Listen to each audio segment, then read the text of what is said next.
আসসালামু আলাইকুম বন্ধুরা, আজকে আবার চলে আসছি ছোট মুখে কিছু বড় কথা বলার জন্য। তো সবাই অবশ্যই ভালো আছেন, আমার জন্য অবশ্যই দোয়া করতেছেন। তো শুরু করার আগেই আমি অলরেডি সবসময় যেটা করি, সবার কাছে ক্ষমা চাইতেছি, ক্ষমা সুন্দর দৃষ্টিতে দেখবেন আমার ভিডিওটাকে।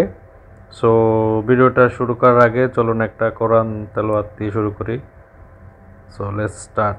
يقولون لله فقل أنا تسحرون قل لمن الأرض ومن فيها إن كنتم تعلمون سيقولون لله قل أفلا تذكرون قل من رب السماوات السبع ورب العرش العظيم سيقولون আল্লাহ সবাইকে এই ঘূর্ণিঝড় রেমাল থেকে হেফাজত করার তৌফিক দান করুক। আল্লাহ সবাইকে যেন সেফ রাখে, এই দোয়া আল্লাহর কাছে করি।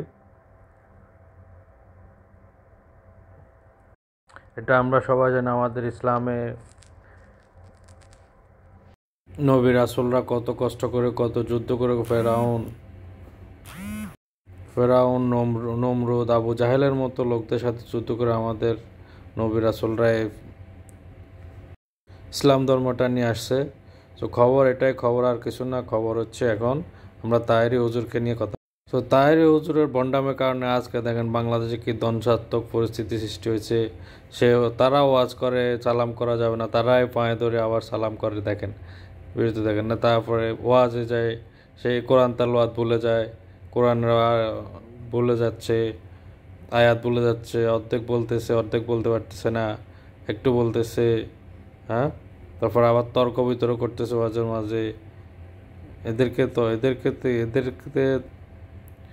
দেশে কি রাখা যায়? এদেরকে তো দেশ থেকে বিতাড়িত করা দরকার।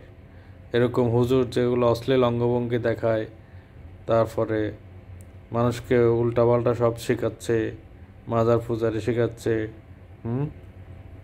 এদেরকে জনগণ ভিতরে মিজানুর রহমান আজারি সাহেবকে মানুষ বাইর করে দিচ্ছে।